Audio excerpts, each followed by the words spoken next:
One second here. Okay, we had David Barton on, and Bill was on as well, but more of a spectator. But David shared some great information. It was really encouraging about the importance of grassroots action, and and working in your town board, your town school board, and just the power of that. And so I encourage you to watch that. If you want to watch that, let me tell you that.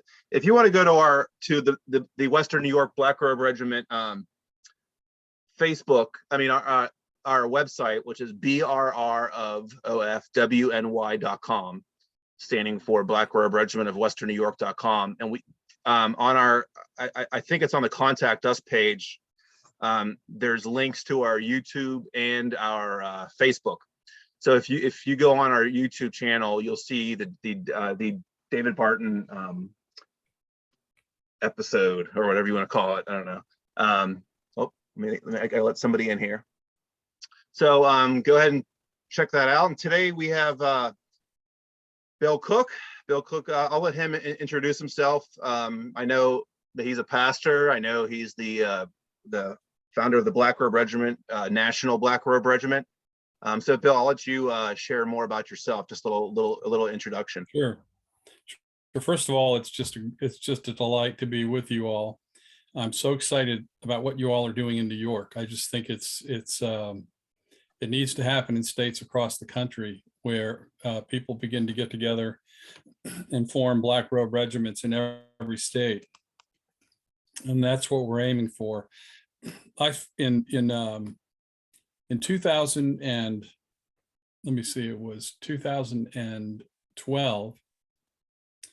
I founded the Black Robe Regiment of Virginia.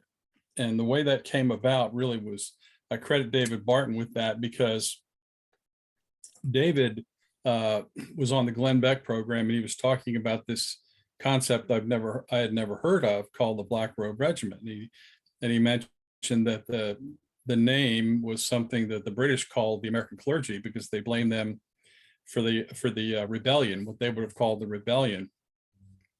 And of course, we call the War for Independence, or the War for Liberty. And when I began to hear what David was saying, it was kind of amazing, because I had always wondered how America came into being. It didn't make sense to me that it was just brilliant people that got together and decided to form this new country that essentially turned out to be a Christian nation. And so I was so excited when I heard that, because I was, at the time, and I was between jobs. I was very concerned about the country. Barack Obama had just been elected, I think, to a second term, and I was extremely concerned about the direction he was taking our country. And so I decided to call a bunch of patriotic individuals and organizations together in Virginia at Patrick Henry College, and launch the Black Robe Regiment of Virginia. And it was a smashing success. We had, there weren't a ton of pastors there, as you might imagine. Pastors, generally, at least up to that time, were very politically averse. They had pretty much bought into the idea of separation of church and state, and that pastors really shouldn't be involved in government.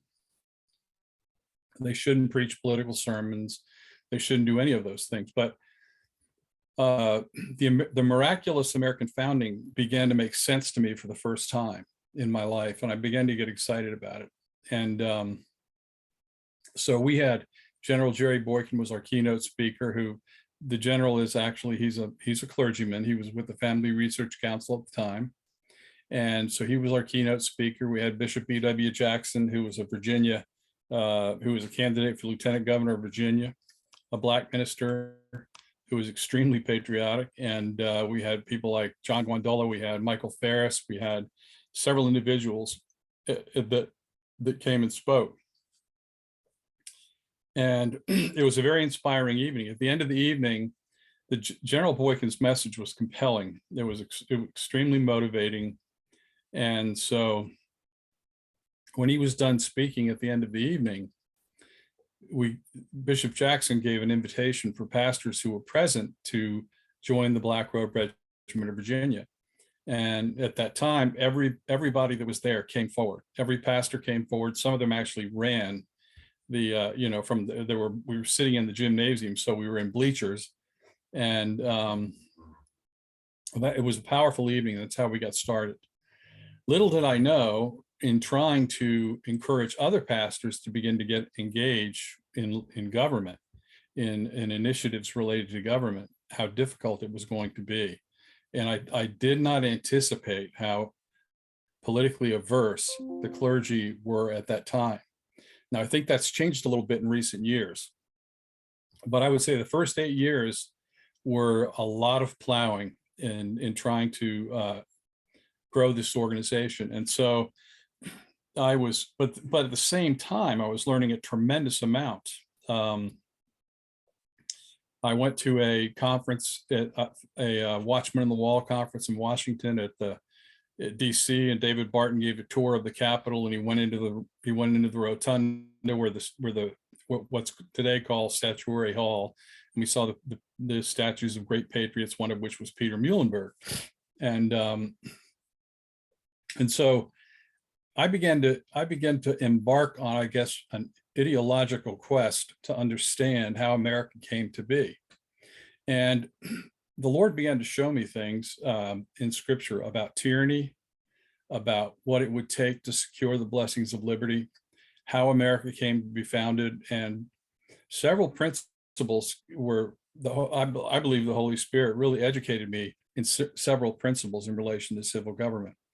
The first was it was related to tyranny. And so I went back to the Garden of Eden. I studied in Genesis where,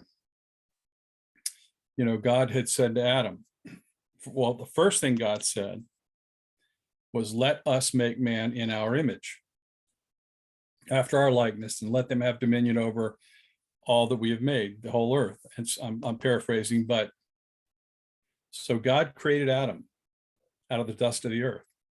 And then later, God said, he said, it's not good for the man to be alone. And I began to connect what he had said earlier, let us make man. If you look at the creation narrative, you'll see that in every instance when God created something, he said, let there be.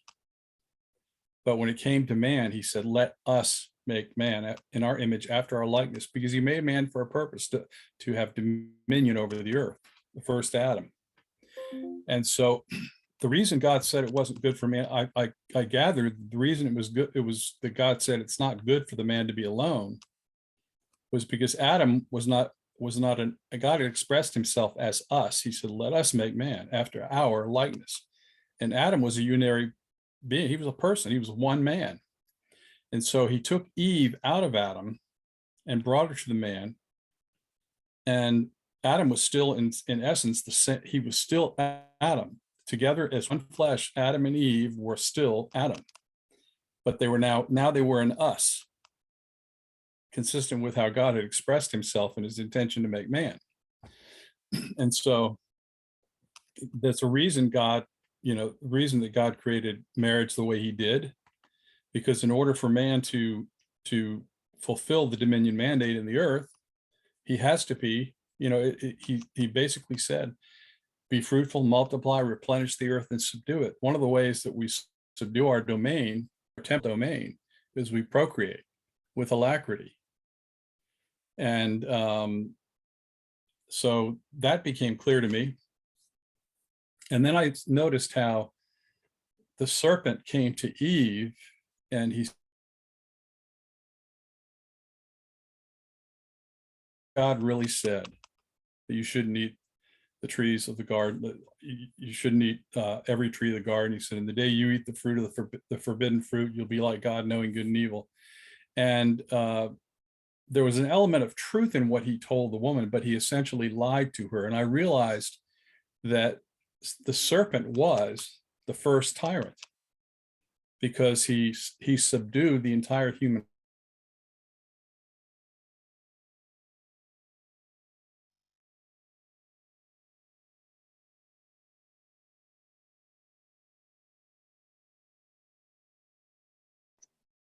I think Bill might have to come back in. He said he might get kicked off and have to come back in. So let's give him a minute. He got his internet fixed today. So we'll give him a minute to come back on. While Bill's coming back on, for those of you just coming on, Bill's the founder of the National Black Robe Regiment. He started one in Virginia after hearing David Barton on Glenn Beck talk about the Black Robe Regiment. The Black Robe Regiment is not like a term because it's like a secret society or anything like some people think. The Antifa calls us the Black Robe Society. They try to make us sound like some sort of a top secret handshake with ceremonies in the basement organization. There isn't anything secretive about the Black Robe Regiment. It's just a term because of the black preaching robes that the pastors during the American Revolution wore, hence the name Black Robed Regiment. So Bill's about to pop back in here. He's joining. It says he's in here now. It just says he's joining. So the Black Robe Regiment is really just an organization that somebody else is on too. That stands for the rule of law, Constitution of the United States, freedom against tyranny. It's nothing secretive. Everybody can find out exactly what we're about on our website and on the national pages. There's no big secret involved. So that's where that term came from. It says he's joining, but it's taking some time.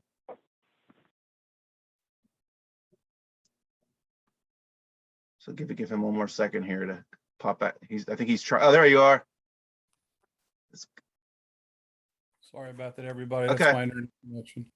So what happened was I began to understand tyranny as deceit. Deceit is the principal nature of tyranny. And if you look at tyrants throughout history, all tyrants lie. All tyrants have lied. And tyranny generally is not strong by nature. It's very weak. But essentially what it does is it arrogates the authority of another. It's like is happening in the United States now through the instrumentality of deceit. And that's what happened when Eve and Adam disobeyed God and ate of the forbidden fruit. They essentially subjugated themselves and the entire human race to the prince of the power of the air. And so until Jesus came and died and rose from the dead, suffered on the cross, died and rose again, the whole human race was under spiritual tyranny. All men were the children of disobedience. And one of the things I gathered through all of that was that before the resurrection, before the death and resurrection of Jesus, America would have been impossible. The children of disobedience could not have founded America. There is no way that they could have done that. And so we had to be effectively, by and large, a born-again nation, a Christian nation. So before the cross and the resurrection, America would not have come to be. It wasn't because the founding fathers were brilliant, although they were. And what I learned, and what I've learned from history is that essentially the founding fathers were really the clergy. That is not an overstatement. They were the founding fathers. In fact, there's a number of pieces of literature that have been written about the pulpit of the American Revolution, which says that they were the fathers of the Republic. And because they had preached the political worldview that's embodied in the founding charters for decades before the revolution even started. And by some estimates, we could say that the American Revolution was really started over trivialities. Today, the abuses that we are suffering under this government are far worse than the British enacted in America at the during the founding era. And yet we don't, we're not rising up against that in any substantial way. And so I'm seeing a phone, but not seeing anything else. So I'm going to assume you can hear me, and I'm going to keep talking. What I began to understand is if it took the clergy to found America, in everything they did, I began to understand that it was going to take the clergy to restore America. And so my commitment to the idea of the Black Robe Regiment has only grown and become stronger, because I realized that clergy must be the moral leaders of this challenge that we're facing today. And they need to actually lead their flocks. One of the things we're calling for in America's Black, by the way, the reason I adopted the name, legally adopted the name America's Black Robe Regiment, was not so I could be the king of the Black Robe Regiment in America. That's not my intention. It was simply to provide a construct for groups to affiliate with across the United States and other states. And so what we're advocating today is that regiments, you can call them companies, you can call them whatever you want to call them, if regiment's too strong a term. But hold on one second. Just a reminder, please put your thing on mute, please, right now. Thank you. And so what we're calling for is the establishment of regiments or companies of pastors, 2 to 3 pastors in every state, and ideally in every local political jurisdiction, who will assert their influence within local government in order to secure the blessings of liberty to ourselves and our posterity. And, you know, I believe if this begins to happen in a significant way, and I see what you guys are doing is very much in line with that, I believe that we can win this country back. It's not going to be without a struggle. It's not going to be without sacrifice. But I believe if we will simply dedicate ourselves to the task of doing that, I believe that we will gradually take this country back. And so the other thing, another principle the Lord has kind of enlightened me on recently is the gospel, what the gospel is in essence. And I've led many people to Christ. I have, you know, my wife will tell you, you don't get in the car with me. If you're an Uber driver, you don't get in the car with me without hearing about Jesus. You know, I came to the Lord in 1973, and as a brand new baby Christian, I was down 14th Street in Washington, D.C., sharing the gospel. And I love doing it. I love to see people come to Christ. And, but I began to gain an understanding of what the gospel really was. And if you look at the gospel, at the Great Commission in Matthew 28, where Jesus met the disciples on a mountain in Galilee, he said the first thing he said, and it's not insignificant, it's not unrelated to the Great Commission. He said, all power or all authority, exousia is the Greek word, is given unto me in heaven and in earth. And I realized what Jesus was effectively saying is that, first of all, that would mean there is no legitimate authority for anyone else who is not under his lordship. And the next thing he said is to go preach the gospel to every creature, teaching them to obey everything I have commanded you. And so when Jesus said that, he was the last Adam. He had effectively, this might be a stretch for some of you, but effectively Jesus, in speaking as the last Adam, what he did is he inaugurated an entirely new humanity, human race in his own, Paul talked about one new man, one new Adam or Adam, that's the Greek. Jesus was the progenitor of the new regenerate human race. And in calling all men to obey everything he had commanded his disciples, the gospel was not just a gospel to say a prayer, go in an altar call, raise your hand during a service and get saved. But it was a call to essentially implement the government of God throughout the earth. And in doing that, we effectively, when we teach the whole counsel of God, we effectively implement the government of God, which Jesus was effectively calling his disciples to do. And so we by our very act, we essentially, support liberty, the liberty of God. And so I'm beginning to see the gospel of the kingdom as a gospel to go forth and really implement the government of God in the earth. It's not just a get saved thing. You can be redeemed, but you don't really have to have Jesus as Lord. You can just be saved and go through life. You can do your own thing. I don't think that's what Jesus was saying. In fact, I think he was saying just the opposite. And so that's what we're doing. We're instituting the government of God, which means that we teach everything Jesus taught. One of the things Jesus taught is you are the salt of the earth. You are the light of the world. What is salt? If salt is just a flavoring element, if it's just something to make food taste better or to enhance the taste of food, I don't think that's what Jesus was saying. I think he was saying that we are the curators of our culture, of our temporal sojourn. We are the salt of the earth, and so we essentially stabilize culture. We redeem culture. We renew culture. We renew government, and government is a big part of our society, of our culture.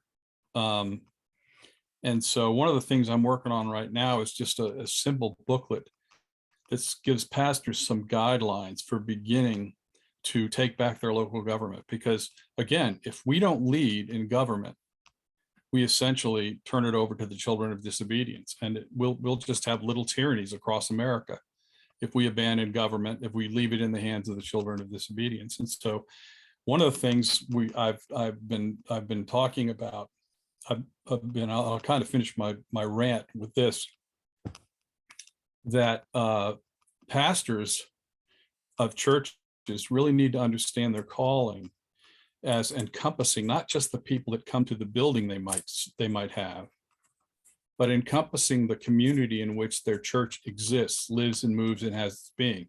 So, Jesus said something. He said, he talked about other sheep that were not of his current fold. He said, I have other sheep that are not of this fold that I must call also. And so even though, we typically have, the model of contemporary church is build a church. If you build it, they will come, and then you witness to them when they come. But the call of God is to go into all the world, certainly to go within our own culture, and to begin to demonstrate the kingdom of God in where we exist, where our churches exist. And what I've been teaching pastors now in our seminars is embrace your local community. Consider it part of your shepherdrick, if you will, or your pastorate. Even though a lot of people in the community may not think you are their pastor, act as though you are, and let your love and your shepherding encompass the community and the government, principally the local government. So I like what you got down. The world is my parish. I didn't know Wesley had said that. Steve, that's good. So I'm kind of rambling a little bit, but that's my heart. And I relish opportunities to go places and talk to pastors and share some of these things and begin to raise up groups of pastors that will. It doesn't take a lot. I mean, it doesn't take the majority of pastors in the community. It just takes 2 or 3. I mean, in a local jurisdiction, just 2 or 3 pastors, 2 or 3 churches, essentially engaging government and taking the opportunity to steward their government. They can transform an entire community. It doesn't take all the churches. All the churches aren't going to jump on board with that. But I think it will really bring transformation in our communities. And so that's what I've been advocating. I know that in my community, we must have a dozen churches in this general region that are over 2,000 people. And, in the one election I was a poll watcher in, I was a poll worker in, there were only 17 people that voted, or maybe it was 57 people in a region that voted that the entire day through the entire election. And it was lost. And, basically godless people took the offices. And so I thought about that. I thought, I can right now, I could think of a handful of churches that had they taught, had they preached election sermons, encouraged their flocks to vote, they could have essentially taken the election. in the region that I live in. And so to me, it was inexcusable that so few Christians voted. And so anyway, I'll stop with that and just open it up for any questions or comments. I would love to hear your feedback. Yeah, if anyone has any questions, just unmute your microphone and ask it. It's okay if like three of you try to talk at once. We'll squeeze you in. If you want to have any questions about it doesn't have to be about the Black Robe Regiment. If you have questions about other things in relation to this, Bill has a lot of experience and knowledge, so feel free to ask whatever's on your heart. So where do we start? Well, if you're thinking about are you a pastor? Not that you have to be, but I'm just curious. No. Carol. No. What I would say is start by the simplest thing is to first find one or two other like-minded individuals, and in your region, whether it's a local precinct or a county or whatever, who identify with these ideas, and just begin to meet with them consistently. Even if you get on the phone and pray with them for your local community, begin to identify the leaders of local government, who they are. Begin praying for them on a consistent basis and notify them that you are praying for them. And the other thing would be to begin to become familiar with the operation of your own local government by going to government meetings, whether it's a county board of supervisors, a city council, whatever it is, even school boards. Begin to go and just pray and be in the room and pray for the people that are attempting to govern. Let them know you're praying for them, and then begin to look for ways to assert your influence in that environment. I've gone to Board of Supervisors meetings in Virginia, in one of our local counties, where there was they were debating whether or not to grant a zoning waiver to a mosque. I knew it was a mistake. I knew the mosque. I knew who the leaders were, and I knew they were Muslim Brotherhood. And so I knew it was going to be a bad thing, but none of the leaders who were involved in the decision did. And so I stood up in the board meeting and I said, this is what is happening. I told them that the Muslim Brotherhood were involved. I could hardly get a word out of my mouth before the room was full of Muslims. So the room erupted in, they really tried to drown me out. And then on my way out, I was threatened by one of the Muslims that was there. I don't know if he remembers it or not, but sometimes we just have to take a stand. And I don't think it's going to always be like that, but right now, there's a lot of local governments that are very statist, some cases Marxist. And we just have to trust God and really begin to go and believe God. Maybe we should be fasting and praying for our local government. God may call you to do that. So, and then beyond that, I would say, learn as much as you can about your local government, whichever local body it is. And then, begin to, as you pray and as you learn more, then begin to engage and express your thoughts at these meetings, and bring, you essentially represent the church in your region, and your local government leaders need to understand where you stand on moral issues. A lot of these school boards now are teaching transgenderism, they're teaching Marxism, they're teaching critical race theory, which is pure Marxism, and we need to contest those things. We need to let our leaders know you don't get to take our kids and brainwash them. Does that help, Carol? Yes, thank you. You're welcome. A lot of good advice.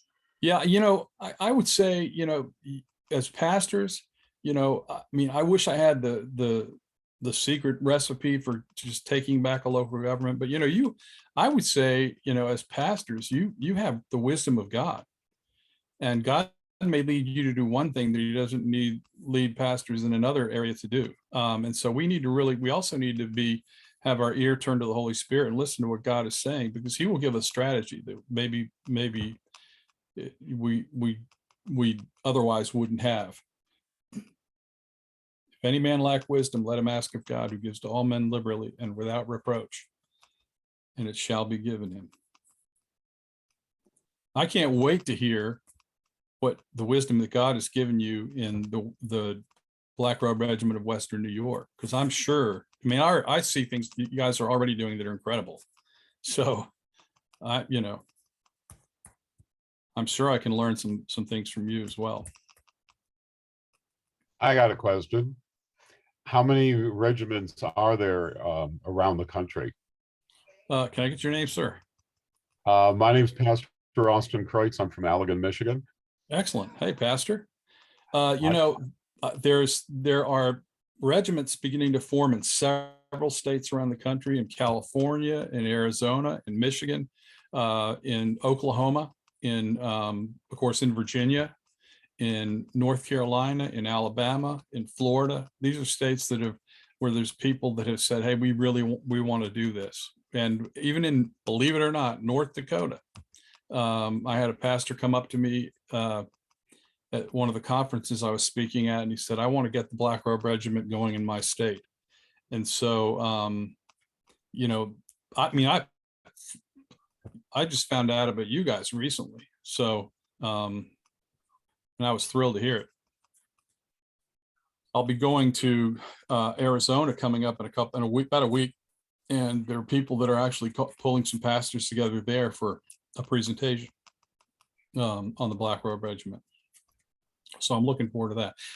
I would say, to be honest, I would say it's we're still in the beginning stages, but I do sense that it's beginning to gain momentum, that the idea is beginning to gain favor, and pastors are beginning to see. I had a pastor in Michigan.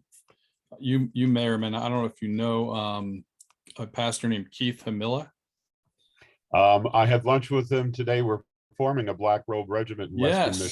Awesome. Yeah. Well, Keith actually heard me speak at one of Clay Clark's conferences. I don't know, he may have mentioned this to you. And he called me afterward. He wasn't there live, but he heard me speak and on the live stream. And he said, I heard what you said, and I realized we've got to do this. Keith he's getting started kind of late in life. He was almost ready to retire. Yeah, it is funny, but what a wonderful man. I'll tell you, he's become a good friend of mine. I love the guy. So that's Michigan. I think Michigan's well on its way. Just from what I know of the leadership up there, it's going to be great. If any of you have any interest in starting a Black Robe Regiment or need guidance, you can contact Bill. I'll have him share his contact info with you at the end as well. And or if you're in New York specifically, if you want to start something in the eastern side of the state, like Rochester, well, really, even like Rochester East for sure. But feel free to reach out to me as well. I'm more than happy to help you in any way, that I can. So wonderful. Any other questions? Go ahead and ask. Don't be shy. Yeah, it's Bill. Thank you for joining us today. When you started this, how did your church respond to the Black Robe Regiment? Did you have to keep this under wraps a bit, or were you very out in the open with it? I was out in the open. And how did they respond? Well, first of all, I have to say I was actually between churches at the time, but because I was a pastor, I thought this is great because I can do this full time. And I will say that, my focus was getting with pastors. And so I mean, as I mentioned, generally there was great reluctance to them. To many pastors, the idea of the Black Regiment just seems absurd because, you know, they're so convinced that the church has no business in the dirty business of politics, and really, it's not about politics. It's about redeeming the society. It's about restoring the blessings of liberty so that we can do what God has called us to do in the church without resistance or without persecution, so to speak. It's not that I think persecution is necessarily always bad. Sometimes I think it's good for the church to have to experience a little bit of persecution. But as I said initially, you know, I kind of just hung it out there. I didn't hold back. I mean, calling something the Black Regiment is pretty radical anyway. You know, to walk around and talk about that. I mean, I sort of adopted what the British used as a slur, as a term of honor. And I thought, well, this is good because it's sort of iconoclastic with respect to the local culture, with respect to the local church. And what I could see happening in the culture was the nation sinking into tyranny, and the church wasn't doing anything.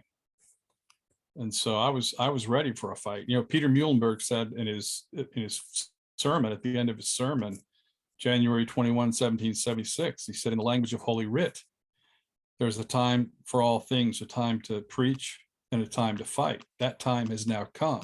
Time to fight had come. And I don't know how many of you have heard the story of Peter Muhlenberg, what he did, but he was a member of the Virginia House of Burgesses, and as a pastor, and he was in Richmond when Patrick Henry gave his amazing delivery, his amazing speech, Liberty or Death. And at the end of Henry's message, he motioned that Virginia counties be put in a state of defense, which would have implied raising militia in those counties. And it was the pastor Muhlenberg who seconded Henry's motion. And while he was in Richmond, he was invited to accept a commission in the Continental Army as a colonel by George Washington. And he came back to Woodstock, announced, and word spread throughout the northern Shenandoah that he was going to, and on a coming Sunday, he was going to preach his farewell sermon. And as some historians have said, trade the crozier for the sword. And he met with some opposition in that, but at the end of that sermon and in the days that ensued, he ended up recruiting 300 men from the frontier churches to form the 8th Virginia Regiment. And in fact, he was one of the first regimental leaders to fully staff his regiment, faster than just about anyone did. What happened after Lexington, the colonies were in an uproar. And the churches of the colonies were up in an uproar. There was incredible indignance over what the British had done in Lexington in killing Americans. And so, I mean, you can think of it today as, you know, maybe American troops marching into a county and facing off with armed citizens and then just killing some of them. That would be an outrage. And the outrage went across the colonies. The word spread like fire. One pastor in New Jersey, Pastor Joab Houghton, called his flock together. He got the news 3 days later of what had happened in Lexington, and he called his flock together and said, "The British are murdering our brethren of New England. Who goes with me to Boston?" He shouldered his musket and he led his all the men of his congregation off to war. And that act was repeated by pastors throughout the colonies, particularly the New England colonies. Many pastors shouldered their muskets. They didn't see any distinction between what they were doing as pastors and what they needed to do to defend their country, to defend liberty. And so many of them shouldered their muskets, and many of them led the men of their churches to war. It was pastors after Lexington, during the Battle of Lexington and Concord. It was pastors who actually spread the word throughout the region that the pastors, that the colonists needed to fall out. And so the British were met with stiff resistance all the way back to Boston, suffered over 320 casualties that day. I think that day the Americans suffered maybe 92 or something like that casualties. But you know, there was no hesitance on the part of pastors to fight tyranny. And they did it for very, I would say, relatively minor reasons. Nothing like we see today. Mel, I want to maybe my story could help you a little bit with what you said about how people respond to it. I'm in a Methodist church, a United Methodist Church, which is in the United States, a very liberal denomination. And I was getting involved in the Black Robe Regiment before this, and then some crap started to hit the fan because some Antifa and stuff were mad that I was at school board meetings, even though we have an open meeting law in New York because our tax dollars pay for every school district. So you're allowed to go to any school board meeting you would like to in the whole state. And so I ended up giving a sermon to my church called "I Will Not Be Cancel Cultured." And I told them what's going on. I told them about the Black Robe Regiment, what it was. People's minds are creative. Like we said before, the name Black Robe sounds like mysterious, but once you explain it to them and what you stand for, this isn't a Methodist church. I got a standing ovation from my congregation. Yeah. So once That's people awesome. hear what it is and what it's really about, and if you're bold and speaking it, there's going to be some who don't like it, no matter what you do. So I can tell you that in the pew, there's less reluctance about the Black Robe Regiment. In fact, I can tell you many times I have heard, I wish my pastor would do this. He would get involved in this. I wish my pastor would take a stand. And we have churches, and we have one church in Virginia, it's in Leesburg, where the pastor preached an incredible election sermon before the 2020 election.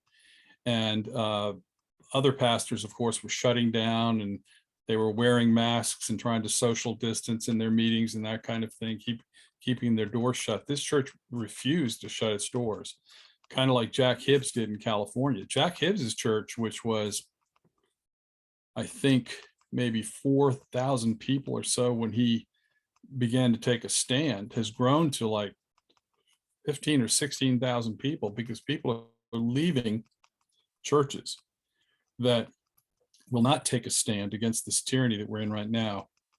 And they're going to churches where they can find a pastor who will preach the whole counsel of God and begin to take a stand. And so in this church in Leesburg, it had maybe 3,000 or 4,000 members. Now it's grown to almost 7,000, 6,000 or 7,000, because people are leaving other congregations and saying, we're not going to go to a church that's not preaching the whole counsel of God, that's shuttering its doors, that's having social distancing, the wearing of masks, which we know do nothing, absolutely nothing, and that kind of thing. So I would say in the pew, there's tremendous support for the Black Robe Regiment, and I try to capitalize on that. Bill, I'd like to thank you for your heart here tonight. What a beautiful representation of what it's all about. Wow. I have felt personally that we're at a time where the gospel really needs to be clarified. And I thought the way you included Genesis and the tyranny that first came way back then was a great place to start. I did a series a few years ago on everything I ever needed to know about freedom. I learned in Genesis and went right through the Bible. I relearned it in Exodus, and I think that the clarity of the gospel overcomes the counterfeit. And I love the way you represented that tonight, and it warms my heart. Just wanted That's to know. encouraging. I would love to get recordings of your sermons on the subject. I'll give you all my email tonight. I'd like to, if you have anything you can share. I'd love to converse more with you. Oh, absolutely. I'd welcome the opportunity. Where are you located? We're near Rochester, New York. Okay, so you're up in the Western New York kind of. Yes, east of Buffalo. Okay. Well, I used to know some people in the Buffalo area. I used to work with a young lady who was in the Buffalo area. now you know people in the Buffalo area again. I do. Yeah, and actually I did pastor in North Tonawanda, which is a suburb of Buffalo, for 8-10 years. And that sounds like an Indian name, like It is. It Yeah, it is. originated, yeah. Yeah, it's Yep. interesting. One of the people that has been very supportive of what I'm doing is a doctor located in Florida, Merritt Island, Florida. And she's been very supportive. It turns out she's a naturopathic doctor who has actually effectively healed cancer, which, you know, our medical industry doesn't want the word to get out about that. I've met 2 doctors now that have actually have a tremendous track record in treating and healing cancer. And I've learned so much through this whole experience with COVID. I began to understand that the cancer industry does not want a cure. All they want to do is have people continue to spend money until they die. And what the cancer industry is effectively doing is managing the demise of people with cancer. And they're using things like chemo and radiation therapy, which by and large have not worked. So, you know, people go and, I mean, I saw the testimonies of 25 people when I was out in Houston a couple of years ago. These were individuals who had been told, all of them had been told by their doctors, you know, you need to go home and get your house in order because we've done all we can. We can't do anything more for you. And then they turned to this doctor that I met out there, and he actually has healed over 100 different types of metastatic cancer, in many cases late stage cancer. Wow. And the testimonies were just heartwarming. Where, you know, one woman said, I was just about to get married, and not only did, you know, and I was told I didn't think I'd get married. Well, she ended up getting married to the man she loved, and they ended up having children that are now grown in college. No recurrence of the cancer whatsoever. So, and this doctor in Florida, who's the reason I brought her up is because she has Cherokee background, and she studied naturopathic medicine. She's learned from some of the healing methods that were used by Indians of old who actually knew of ways to treat cancer that was effective. So she's healed people of cancer in her home through just helping them with nutrition. Can we do one more question, Bill? Sure. Okay.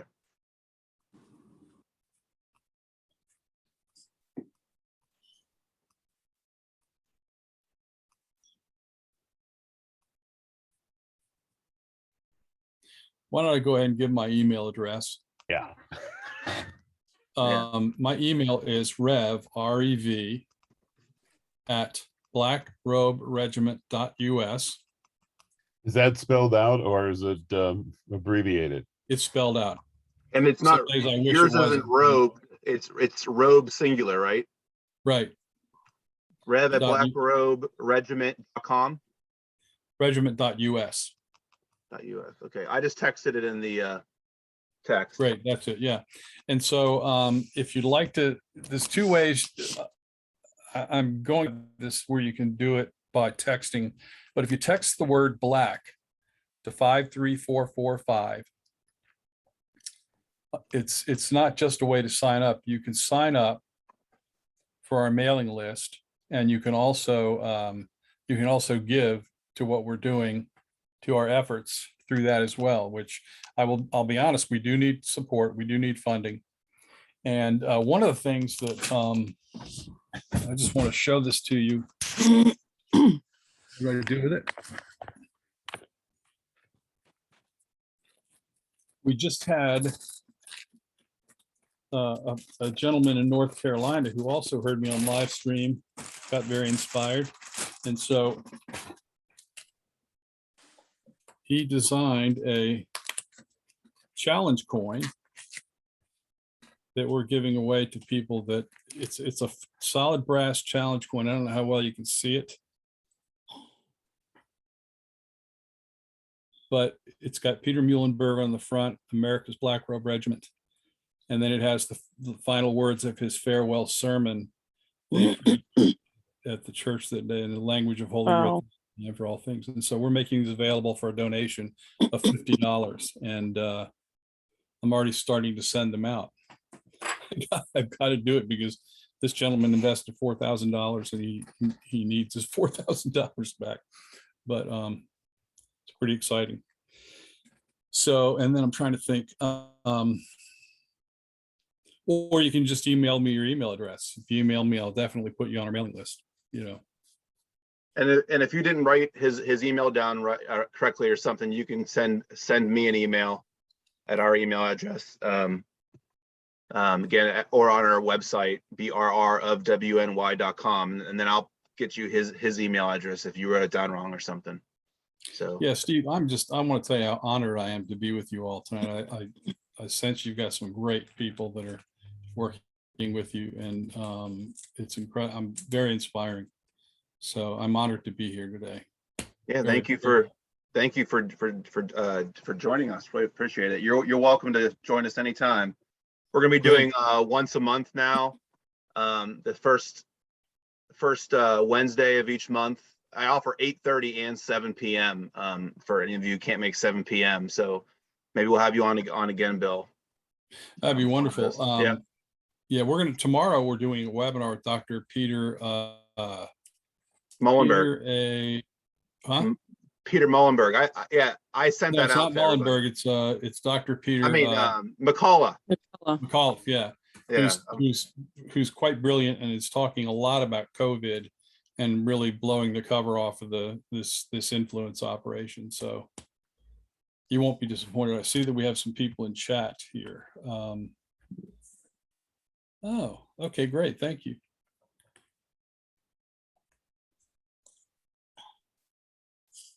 Okay. Well, thank you everybody well, for thanks. joining us. Thanks, Do you have anything else, Bill, Thank you want to Yeah, say? thank you to all of you. Thank you. It was a pleasure to meet you. God bless you. All right. Take care, everybody. Thanks for coming on. Oh, Steve, I doubt if I'll Oh. be in Buffalo tomorrow. Oh, okay, great. I'll see you at I mean, the. I doubt if I'll be there because of the storm, right? Oh, you doubt you're going to be there? Okay. Okay, sounds good. And we're going to meet down here. I guess the group's Okay. meeting down here, so I'm going to be in Jamestown with that group. Okay, sounds good. Bless you all. All right, everybody. Thank you. Thank you.